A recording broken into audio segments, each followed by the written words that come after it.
welcome to CLIL. Happy New Year, Phil. Happy New Year, Keith. There you go. Yeah, blue and white today. It's Yeah, a nice round number, 10, isn't it? So we're gonna dedicate 10 to factors you have to consider if you're considering implementing CLIL on a national system, school, or whatever institution level. Factors to think about when implementing CLIL. And what we said we'd do to start with was kind of recap what we've already discussed, because we have got quite a collection so far, haven't we?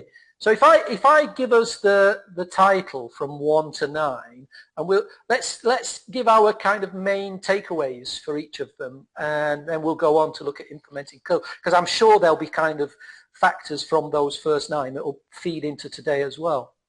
First one was 30 years on, and we sort of looked at, we were talking about changes since the end of communism for Bulgaria just before we came on. And I mean, CLIL has evolved, hasn't it? What would you say is your key takeaway from that discussion? I'd say that CLIL's evolved in 3/3. No, I think it's 30 years, and I Yeah, think there's been yeah. 3 10-year periods. And that first 10-year period obviously came in because of the European Commission wanting to do mother tongue Yeah. plus two. No, mother tongue Okay, plus two. okay. I don't think that's why CLIL was invented, but it certainly Yeah, yeah, coincided with that movement. No? yeah. And now I think it's going to be different. I If think we so say too. we're in year 31, Yeah, then again, yeah. what are we doing now? I would say it's situations and competencies. That's where I would go. And my takeaway from that, I made a note here, is I liked the fact that we called it clearly as a form of education rather than a branch of subject or language teaching. And I think that holds true in its evolution. The second one we've got is sequences over lessons. What was your takeaway from that, Phil? Sequences, I think that the takeaway is that sequences are what distinguish ELT from CLIL very clearly. Okay. I took away the focus on the bigger picture. I think that's similar to what you've just said. CLIL looks at the global picture. Number 3 was what's in it for subject teachers, what's in it for language teachers? Oh, for me, subject teachers, I haven't got my notes, but for me, the subject teacher takeaway is the impact of language on cognition, therefore on your subject, that particular kind of discourse that your subject Okay. contains. It focuses you on that. Yeah. I wrote down here, we're about joining up the curriculum. And I think that's what brings both teachers together. It's that Nice, combined look at the curriculum. Number 4, nice. thinking skills and CLIL. What have you got there? I think that if I remember, my idea would be that in L2, if you're working in L2 with the kind of complexity that CLIL can involve, the content, then it means that you are being demanded on cognitively much more, or more at least, than you are in the L1. And so Yeah. that has been one of the great effects of CLIL. So the cognitive demand effect. I think my takeaway is related to that, because I've just written down WIDA and the CDFs from that discussion. It's the first time we brought it up, and I think we'll keep coming back to it, and I think we'll keep coming back to it in more depth as well. Number 5, we've got, does the 4 C's work? And if not, what is a better program? Well, I think we concluded, Keith, that the 4 Cs are here to stay, of course, and they've always been around. They've changed slightly, but I think we concluded that they're more of a curricular paradigm, let's say. Yeah, yeah, They help you with curricular planning. What do we need in there on a sort of macro basis, and maybe the 3 dimensions, or the 4 dimensions, as we were saying, with attitudes, are yeah, can be more seen as a kind of lesson planning thing, or a sequence planning thing. Sorry. yeah, yeah. I wrote down, don't make it too busy because it risks diluting the important stuff. That was my reference to culture there. Okay. Number 6, we've got materials number 1. And then I've got number 7, materials number 2. We can deal with them both at the same time if you like, because we had visitors, didn't we? We had Mandy and we had Kath come in for those 2. What have you got on materials? Do you remember? I just remember one thing from that, and it was get stuff off the page, get things off the page. And now reading that Tomlinson interview that we've both read now, that makes a Yeah. lot of sense. I'm glad you mentioned Tomlinson. I'm sure we'll refer to him in today's discussion. I've put down sequencing and scaffolding, which are the two things that Mandy referred to, but we brought up again with Kath in number 7. And then we've got number 8, we've got teacher language. What's your takeaway on teacher language? Well, I remember we invited Andreas on, didn't we? And I Exactly. liked his take on that. He was talking about two things. He talked about teacher confidence, which is important in CLIL. I was talking about the fact that methodological awareness is more important than language awareness, but of course you do have to be confident. And so I liked his message. And also he was talking about, Yeah, does it matter? Does it matter if you make yeah, little yeah, errors when you're speaking and when yeah. you're presenting things to students? I And he thought said, that I've basically written it that down doesn't. as well. I put functioning over perfection. And then the last discussion we had before the holidays was learner language. And my take on that was planning with learner language in mind. Yeah, Bix and Calc basically. We talked about Bix, basic what was it? Basic interactive communication skills, and Calc, the Yeah, cognitive academic language proficiency, and the kind of dance between the two, if you like. That's yeah, what really you're looking at in CLIL. yeah. And in the sort of so that I'll put as a bullet point list in the notes so that anybody coming to us for the first time will see all of those takeaways that we've got from the first discussions. Then they might want to go back and dip in and have a look. Um, Yeah, yeah, please do. I hope they do. Yeah, it's because I mean, nine half-hour sessions can be, nobody's going to wade through them all, I don't think. But if you're particularly interested in one of those, go back there. They're there, sort of listed. Yeah. and all of that really is relevant to today's discussion we agreed on in what factors do you need to think about when implementing CLIL, whether it's on a Mhm. national scale or a regional scale, or a school Cool. level Yeah. scale. Yeah. And you mentioned before we started um, macro factors of implementation. Do you want to say a few words about that? Yeah. Yeah. Well, the if we take macro factors, then we have to look at it on perhaps on a well, not on a country level. It could be macro factors for an institutional level for a school. Yeah, okay, of course. But the best model, Keith, that anybody's come out with is actually borrowed from physics. Of course, I'm an expert in physics. No, I'm not. But uh, but I like the way that Fred Genesi and Peter Misto developed this model that they took from physics, and they took the physics about what they talk about left to right, okay, left to right, forces, mechanisms, and what they call counterweights. So they don't bother with weights, they just talk about counterweights, and they talk Yeah. about positive or negative counterweights. And I thought it's really, really good model, and it's really, really useful, particularly when if some people ask you to go to their country and say, we'd like to implement CLIL, what do you reckon? Well, just rewinding a little bit from Genesee and Miso, and we'll just explain what they meant in a moment. But also, when CLIL began in that first 10-year period, two prominent people in CLIL, Doe Coyle and Hugh Battens-Beardsmore, said that CLIL was contextual. They said it was highly contextual. They said that it's not the same as doing CLIL in Burundi as it is in Okay. Belfast, Okay. whatever. And of course, we all agreed with that, and we all agree with it. But and it's true, that the let's say the linguistic, cultural, and political parameters of any one nation state will obviously condition the success or failure of CLIL, or whatever. That's pretty Yeah. obvious. No?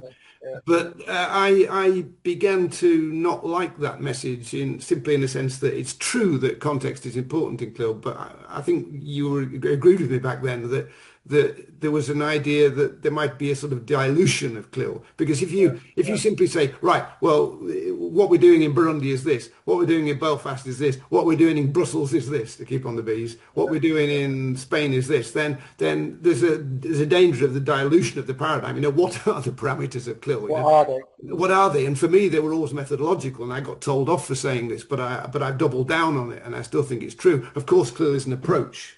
Yeah. There's a difference, but it's an approach which has identifiable methodological parameters. So if you want to implement CLIL in your country or in your region or in your school, okay, then you've got to know about what those methodological parameters are for me. And that's where you might get this thing about counterweight. So Yeah, basically the counterweights can be positive or negative. And obviously if your country, let's say you're living in a very happy democracy which has a very liberal educational system and all the teachers are wonderfully trained and you've got loads of money in the system, then those are positive counterweights, you assume, to implement CLIL.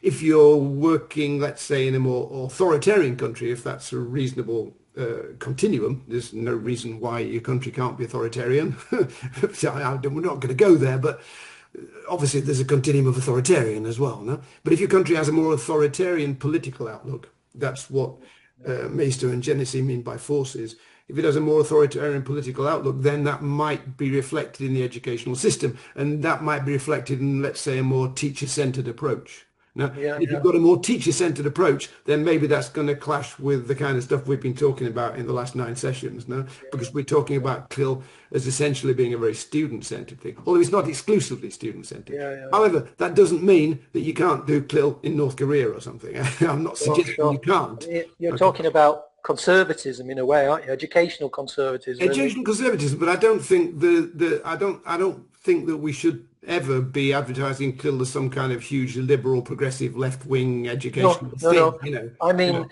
by conservatism, I was not speaking politically. I mean, reactionary to change, if you like, or Yeah, okay. uh, friction against change in a way. That is what I'm saying. That's good. That's good. Well, that's the other point, isn't it? Because what you have is, let's talk about forces. Now, you have let's say, an educational Yeah, abstraction.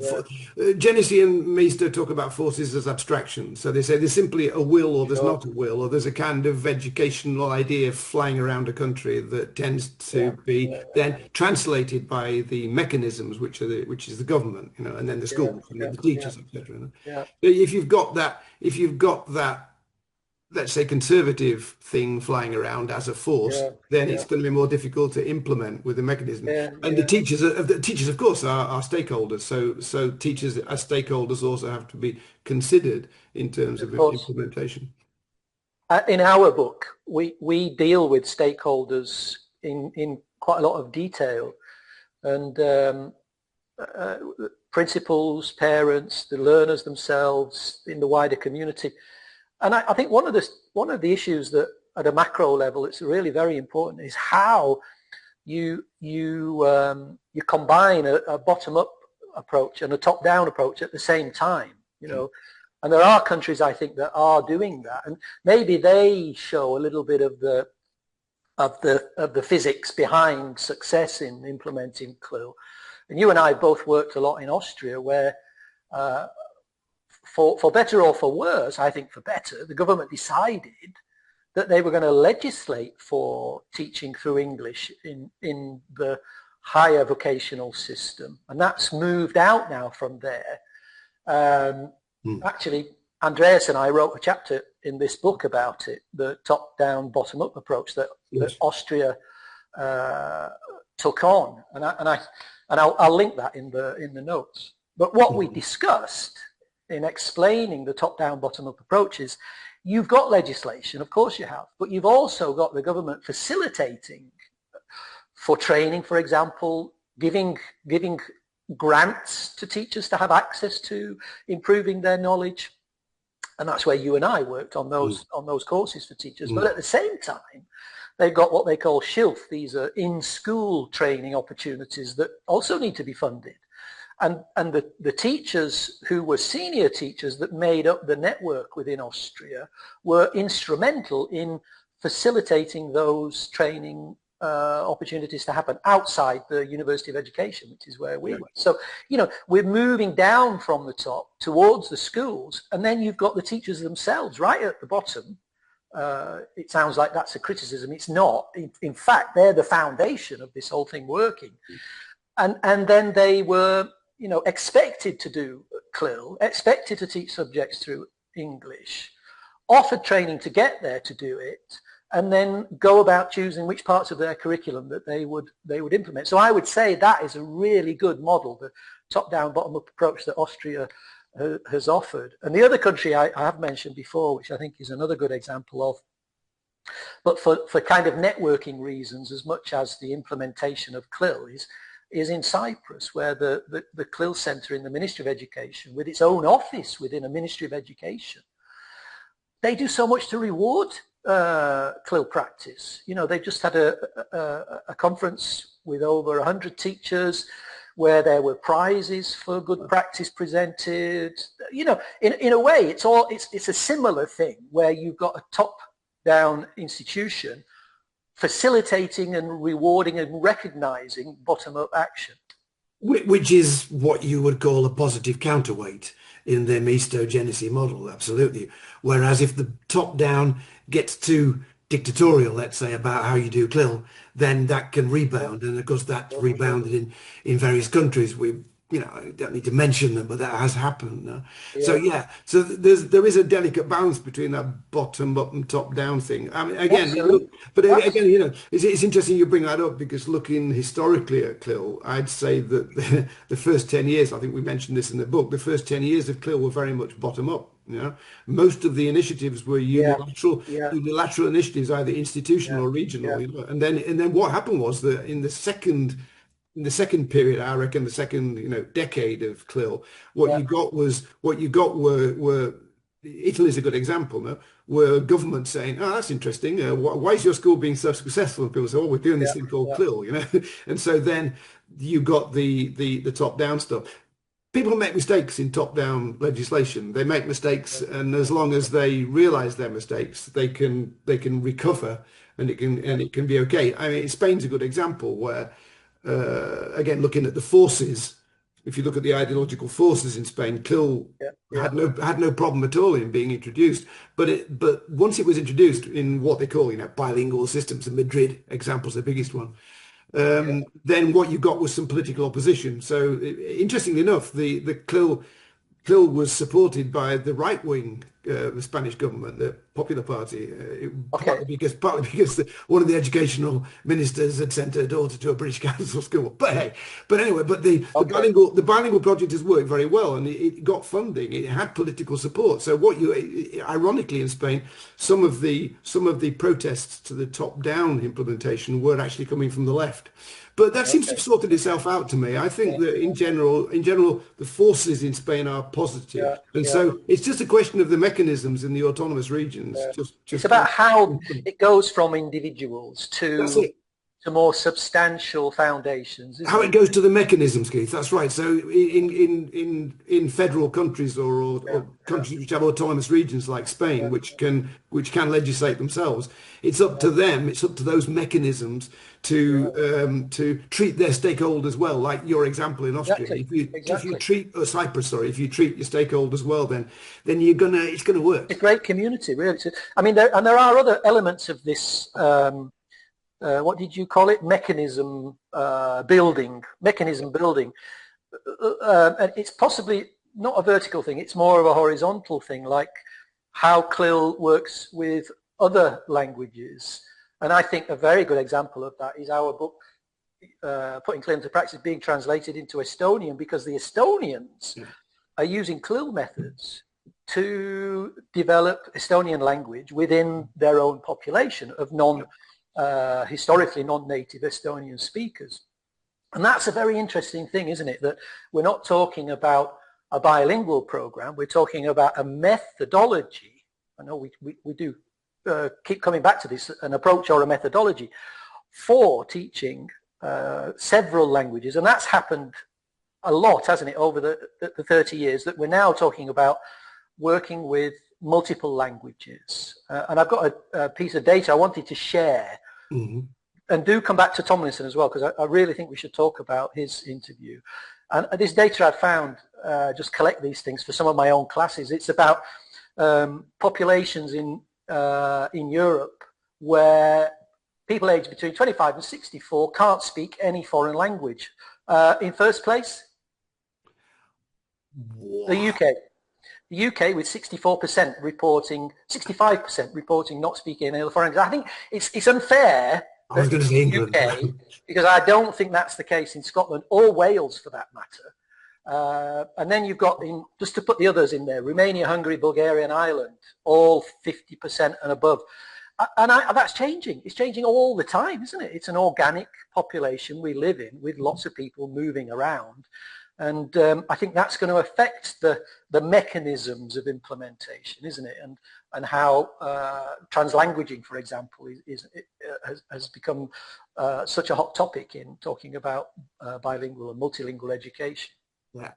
It's amazing, isn't it? The data from the UK. I was going to say England. That's why I didn't. I would keep it at England. Really, it's, yeah. It's kind of sad as well, you know. And also, I still cannot understand what the problem is with the implementation of some kind of CLIL. You know, there is a bit of CLIL hanging around in England, but it tends to be in the private system. Again, we haven't talked about that. You know, the private systems and the public systems, because it's true that also with bottom-up implementation, it's sometimes easier to do it in the private system because they do have a bit more autonomy, you know. And then I think that's fine, you know, as long as that gets, as it were, transferred to the state system. I don't think CLIL can ever be a valid paradigm if it only belongs to private systems, you know. It would be seen as elite. But that seems to be the problem with the English.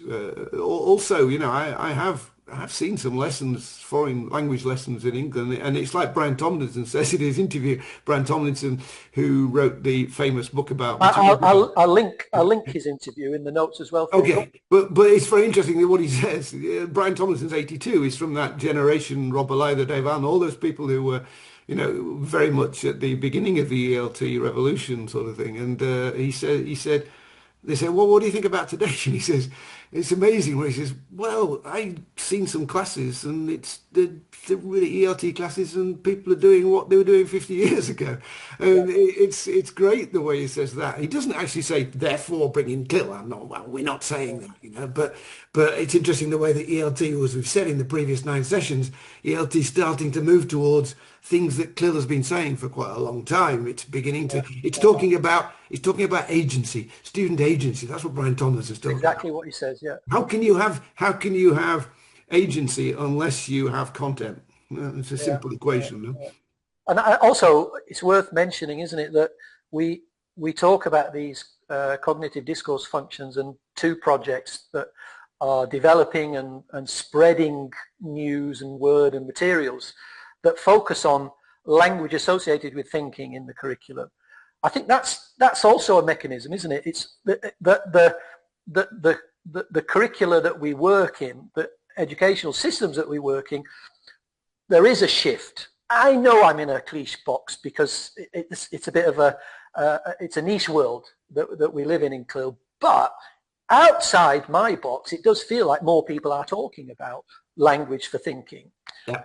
And I think that's a mechanism thing, isn't it? Where systems are adopting those approaches, we should see more task-based learning.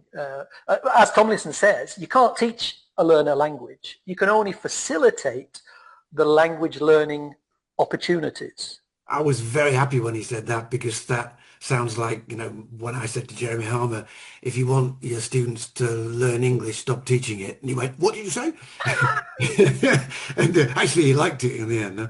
But I think in the end, you know, before I turn up my toes, I do have to write the book that has that title. You know, if you want your students to learn language, stop teaching it. I'm absolutely serious. If there's anybody out there, you know, but hey, there you go. And Tomlinson, I'm amazed that he said that, and I was very happy that he said it actually in that in that interview. How long we got, Keith? We're okay. We've got about 5 minutes. Yeah. Sorry, you were going to say something. Sorry. Go on. Well, I was going to say again, relating back to the data about language, foreign language learning and successes. Come back to a mechanism. It's in pre-service teacher education. There are countries that dictate graduates to leave with 2 disciplines. Yes. I mean, that's one step in a mechanistic way to getting a geographer to have another language. You know, and I think those countries that have that are uniquely placed ahead of other countries because they've got people who already think in 2 ways. So promoting that is going to be the future, isn't it? It's going to be promoting even in fact expecting a certain level of language proficiency if you're going to go into a university humanities course or science course. Well, I think most countries in Europe now are requiring that, but as you say, if part of the training requires you to think about another discipline and think about the language in that discipline and potentially to work like that, Yeah, then obviously it's going to when you're applying for that place, that is going to be part of the conditions, and that's only going to be yeah, good because it's going to affect what's coming up. It's going to affect the scholastic system that's feeding into that university system. yeah, And while that's happening in Spain, that is absolutely happening in Spain. You know, I'm not yeah, suggesting yeah. Spain's some wonderful model, but it is happening. Can I Yeah. just Go go on, ahead. go on, go on. So apart from the language, the other thing I think for pre-service teachers is an awareness of what cognitive growth means in terms of language, even in the mother tongue. And a very good example I came of across in Germany of in Kassel, close colleague, was also a mentor teacher to newly qualified teachers, and he would go into classes and observe and give feedback and so on. And they produced in the German language a book for interpreting curriculum descriptors for new teachers. What a wonderful resource that is. You know, what does it mean to hypothesize? This is all in German, of course, and I can't speak at that level in German, but with examples from classroom practice, with examples from different subject areas of what to expect from learners when they're asked to hypothesize in their mother tongue. And I think that's also very important, isn't it, where when teachers come into the system, even though they're a subject specialist, that they're aware of what demands are being made linguistically of their curriculum subject on their learners. There has to be some provision, Keith, no? As you're saying, there has to be some provision of these positive counterweights. And I think that a country, a region, or a school has to understand what they are. And you just Yeah. mentioned one. No, You're going to say something else, and I think we're going to have to come back to this, Phil, because we've only really gone through 3 or 4 of the things that we wrote down originally. What was the last thing you were going to say there? And I interrupted you. Well, I was just going to talk about Biggs as well, back to another macro point about Yeah. implementation. But I don't know if people listening know about John Biggs, who was an Australian. Well, he's still alive. He's in his 90s. Brilliant. Everybody's in the 90s or 80s, apart from us. John Biggs, Australia. And he came out with this idea in the late 90s of what he called constructive alignment. Huge, huge, huge influence on curriculum writing ever since. He's like the invisible hand behind a lot of curricula, really. Okay. Again, coming from the Australian school. And what he meant was, well, sorry, so I know it's been an acronym fest also in the last 9 sessions, hasn't it? But he talked about ILOs, which are intended learning outcomes, Right. okay, and TLAs, so teaching and learning activities, basically. Sorry, tasks and learning activities. Okay. So what he said was that if you want to implement something in your educational system, let's say CLIL, but if you want to implement an educational system, what you need to do is you need an alignment between the ILOs, so the identifiable learning objectives, and the kind of stuff that's going on in the classroom, the TLAs, yeah? There has to be an alignment. Brilliant. And I mean, it sounds so obvious, but there's often what he calls a misalignment. Yeah, But, yeah. and the misalignment can be due to all sorts of factors. We've already talked about some Yeah, of yeah, them. yeah. But the more Tomlinson covers some of them, he doesn't he? does indeed. But I mean, the more you align those two things, then the more likely you are to have a successful curriculum. However, Yeah. we're talking about CLIL. So what's interesting here because Biggs doesn't talk about CLIL particularly. I mean, why would he have done? You know, but if you take CLIL, for example, then what you're doing is when you implement CLIL into a country, you're putting it in as an extra factor. So you might have an alignment in your curriculum. Yeah, You know, so yeah. if your curriculum is aligned, let's say the Spanish curriculum is aligned, if you put CLIL in there, you might misalign it. Or if your curriculum is already misaligned, which a lot of them are, as we've seen that, then maybe CLIL will help it to align. So that kind of macro idea for me is really, really important. And, you know, I was 5 months Great point to end on. That's our 30 minutes. And ago. I think that is a great point to end on because it brings so much of what we've just been saying back to one point. And I'll link the Tomlinson interview.